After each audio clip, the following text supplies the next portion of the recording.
but Luba and Morris were close in age, and just due to logistics, this is the better approach. They would have been okay with this. I thought she wasn't. And if I may, as he's setting up, my role is like the moderator at one of the presidential debates. It's a no-win situation, but I've got to keep the day going. So the idea is that no branch will have more than 30 minutes. If you take less than 30 minutes, that's a good thing. What we've asked is people would present for about 10, 15 minutes, give or take, and then there will be questions and answers and discussion if you want. And again, I have the role of cutting things off if it just gets too interesting, and everything can be continued tonight at dinner. And smaller groups. So with Okay. that, Udi. Thank you. All right, we are presenting for Luba PoKempner, if you go to the next slide, who is the, are people able to see this far in the bottom of the screen? Yeah, lower the lights. I think. It's not a light. This is the best. Are people able to see this far down? She's the second oldest PoKempner. Next slide. And this is her at age 17. Back. Age 17. And then when she got married, my mother still has this, it's a clock, a watch. The clock that she was wearing. Okay, next. Well, this is her with her father, Joseph PoKempner. He's looking a little older than he looks in some of our big mustachio photos. Okay. And this is her with her husband. They moved to America. And this is her with her husband, Dr. Abram Jacob Dishman. He was a physician, and they moved to Pittsburgh. She was active in Zionist circles. They both were. This is a picture when Golda Meir visited Pittsburgh. Golda is in the middle. Right?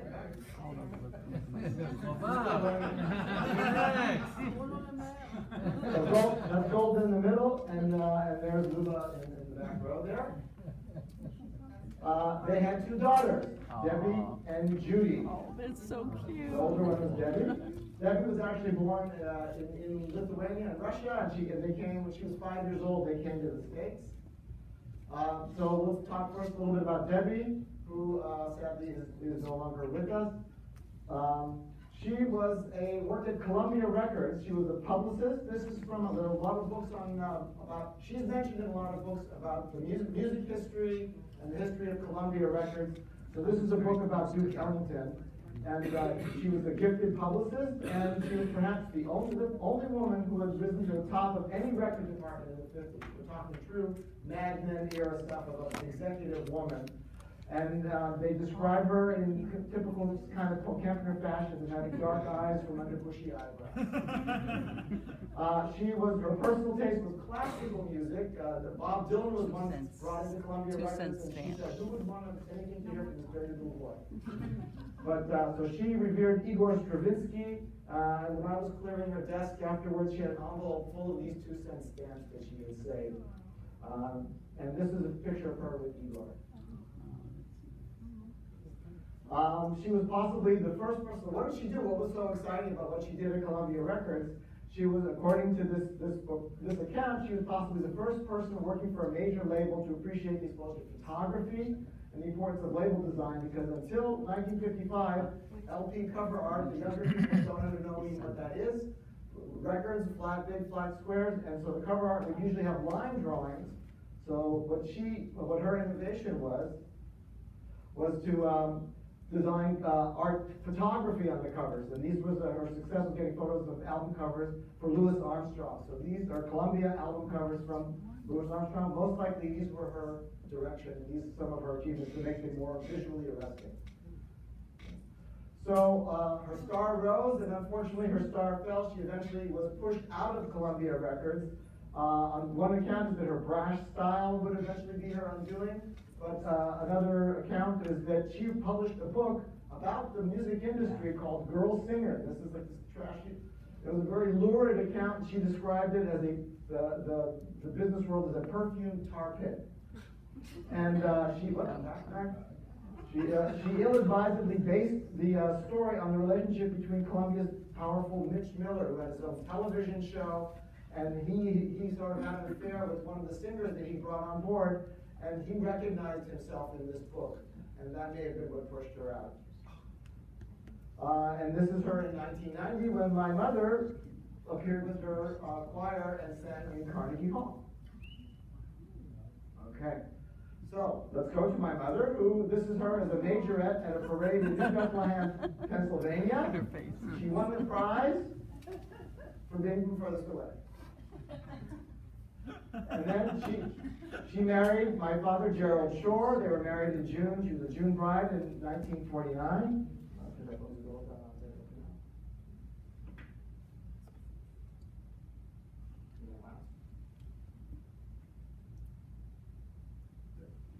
And they moved to Israel. So here they are as the young, which was apparently newsworthy at the time. The young couple from Pittsburgh moved to Israel. Okay. Here they are visiting some moshav in Israel. Any guesses as to who this little Israeli boy is?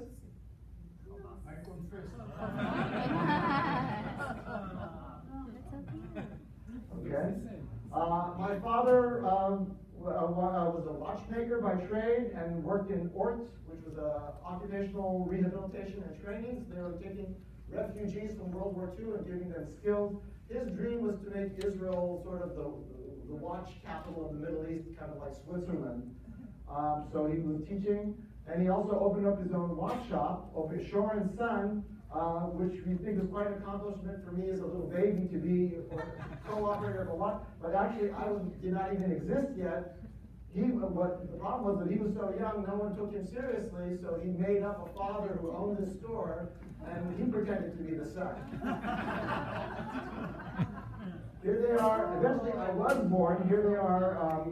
This is cousin Mira, who's one of the cousins also in the tree, with Tzvi and Zipporah for my Brit Milah, my priest, and Tzvi was the sandak. It said, yeah. So he held me and handed me over because my father would have been too nervous if I had dropped me.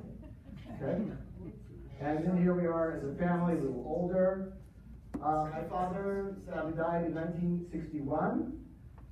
We moved back to the States. Here's my mother and me and Ophra in the 60s, very attractive. My mother remarried more single. And here he is visiting Israel in 72, looking a little surly. I stayed, me, not him. Ophra was on kibbutz. I went to the Israeli army. And so was my beautiful future wife, Ora. She was in Sanchanim, in paratroopers, and she was actually a little bit more badass than I was. Here she is in the air. So I don't know what's more remarkable here, the fact that she jumped out of a moving airplane, or that, or that here she is in 1976 taking a selfie. So we got married. The beard was probably not a good idea. Okay? But we had kids, which was a good idea. Little Arden, little Ariel. Today, I'm a freelance writer. This is my website, udishorr.com. When a pharmaceutical executive like this woman on the right wants to train her sales representatives in an entertaining and engaging way with actors and videos, I'll be the one who writes the script and decides how the presentation should flow, who should say what, and how to get all the information across. Ora is a psychotherapist, and due to privacy considerations, we're not able to photograph her work, but we do have an illustration of her work. This is actually a so this is actually a caption contest from the New Yorker magazine. So I've done a sneak peek of what the caption was. Okay. It's normal to feel empty after a split. Okay. When we felt empty, when we had an empty nest syndrome, we want to refill our nest, so we filled it with thousands of stinging bees. These are our two beehives, and here's Ora with them. And we give talks at local nature center to children, and we also appear in, which is written up and helping promote bees and pollination in our area. Our son Arden is currently a graduate student at Pittsburgh, at Carnegie Mellon University, studying cellular biology, getting his doctorate. He has given a TED Talk at Carnegie Mellon. He's also founded an organization for public communication for researchers to teach scientists how to communicate to the lay public and make science clear to the average public. He's also politically active. Here he is in Washington at Democracy Spring. There he is in the crowd. And then later he got arrested. There he is in handcuffs. We're very proud of him. And as he mentioned when he introduced Ada, they are now engaged, and stay tuned for this coming summer, and more to come there. Our daughter Ariel went to study East Asian studies at Brandeis, and she became fluent in Korea. She went to Korea to learn language there, and there she became a viral video sensation. This video clip has 119,000 views. We're going to play it for you. It's very short. The quick background was, I sent this to you, and I asked you to review it. You had a chance.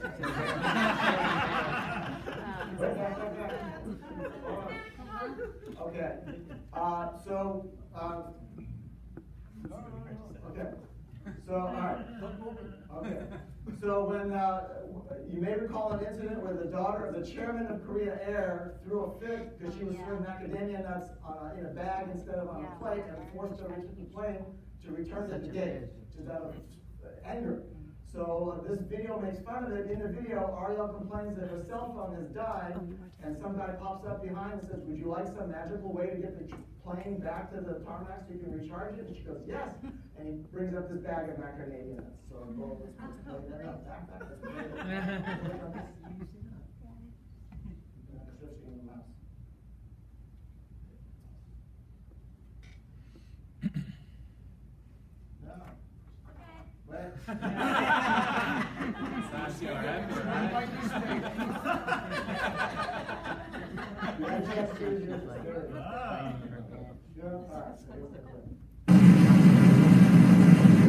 핸드폰 두들긴 너 봤어. 지금 가야 돼. 안 돼. 이미 출발했잖아. 집에 돌아가고 싶어. 집에 돌아가고 싶나? 우리가 출발했어도 방법이 없는 건 아니고 이걸 써보라고.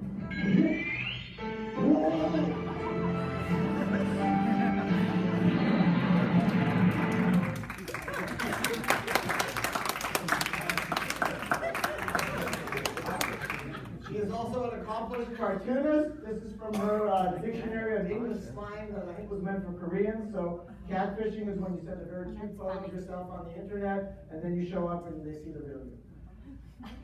And she also, these are from some of her studies of Korean, so she's illustrating, comparing the formal way to say hello, goodbye, and the informal way to say goodbye, the formal way to invite someone to eat, and the informal way to invite someone.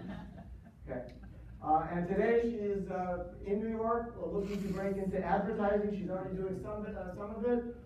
This is an ad which, for the adults, for the baby boomers, goes completely over our heads. But if you are in New York and know Game of Thrones and know Seamless, which is this restaurant delivery service, this ad makes sense to you.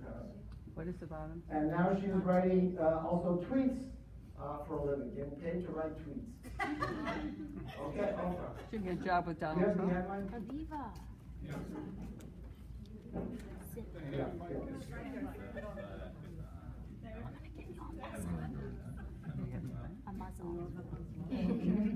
Thank you, Udi, for putting this together. He sent me some slides and let me put my stuff in. Okay, so wait. It wasn't planned. Somebody's good. Okay, this is myself and Jackie, my husband. In 1982, we got married at the Technium, where we originally met in that area.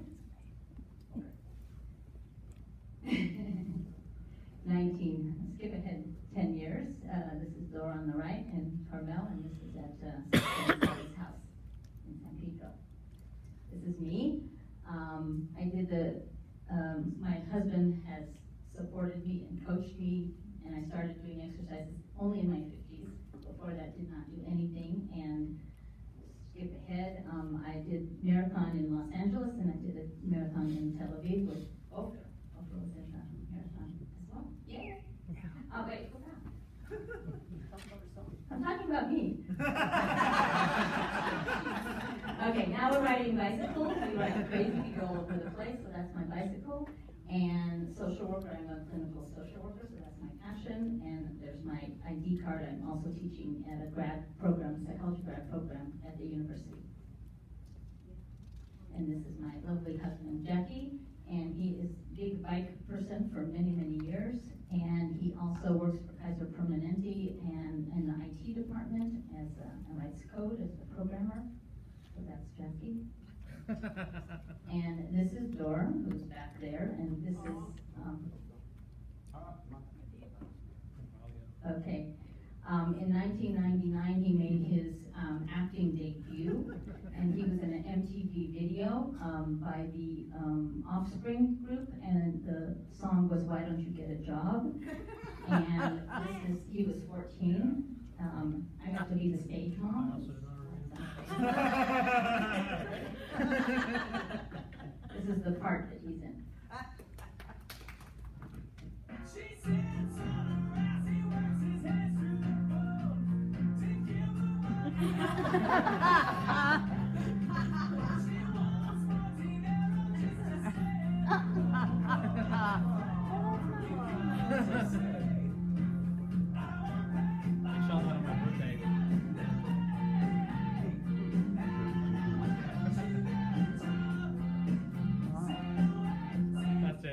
So the guy jumping out of the window was a stunt double. So if you do it side by side, you see it's not him. But then he gets up and he's got these plastic glass. It's fast times at Ridgemont High. Yeah. Okay, and then he was also in 4 Seconds in Charlie's Angels movie. Same director. Yeah, same director, like what he did. I liked his work. I got a clean frame on one of the kidnappers. Creepy thin man. Oh, good. Now we have a bad guy. All we have to do so far find out if it was Corwin. What's Corwin doing tonight? Who's over crashing a party? He perfected that.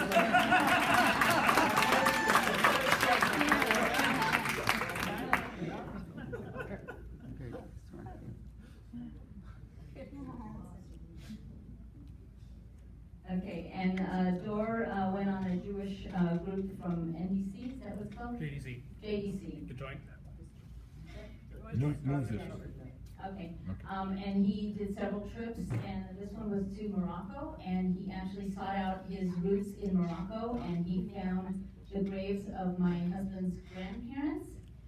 He did a lot of research in Google Earth and found the cemetery, and they were in Fez, and they were in the city where my Jackie's parents are from, and his grandparents, and did a lot of work and located the grave and brought it down to Shema and put it there. And then he wrote an article about his experience in going to Morocco, and it was in San Diego Jewish Journal. Dor's an engineer. He has a master's in engineering, and he recently became a patent agent and is now working for a law firm and really enjoys it. Dor also does a lot of 3D projects. I don't know if you can see it down there, but this is a pendant that he made for the father is Tomer, the mother's Mirav, and their son is Jonathan. Yeah, you can't see it. Can't see it. There's no way to compress the screen up. We can move that. Yeah. Oh, there you go. Yeah? Yeah. Okay, so that's one pendant from 3 different angles, and those are the 3 letters of the father, Just zoom out. the father, mother, and Jonathan. So Tomer, Mirav, and Jonathan. So he does a lot of really cool 3D projects.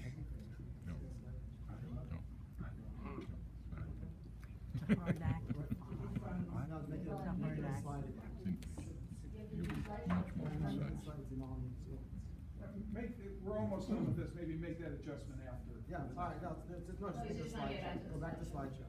There we go. And then he also has done a lot of glass blowing. He's an artist. Okay, our other son, Carmel Ashur, he has done a lot of traveling. So this is when he was in Tanzania, and he taught high school. He taught health education, AIDS prevention to high school students. And this was the kids in the community. They called him Carmelo. And then in India, he did a lot of trekking. And then he also climbed Mount Meru, and Kilimanjaro was in the back. So he did a lot of trekking there and backpacking. And we have a short video of his jumping. He has a unique skill. Jumping off a rock in slow motion. He has a unique skill of being able to jump in slow motion. It's Wow. edited to make it go slow. We just thought we'd share that. I took practice. You can do it on your phone, like on your phone. Okay, he is in his 4th year at medical school at New York Medical College and currently doing his rotations in the West Coast, so we are happy. And he recently proposed to his fiancee Anna, and just a small story, he did a lot of preparations and made sure he did it at sunset and set up a tripod and put his phone on the tripod and got a remote Bluetooth control for the camera and was taking the picture in his pocket while he was proposing. And That's back to us. So, today, this is Judy here, this is Judy down here, who is retired and living in Camarillo, California, and she is still active, performing in synagogue choirs and singing at synagogue. Beautiful phone. So that's, in a nutshell, that's the family, Luba, Judy, Debbie, 2 children, Ophra and me, and our offspring. That's it, thank you.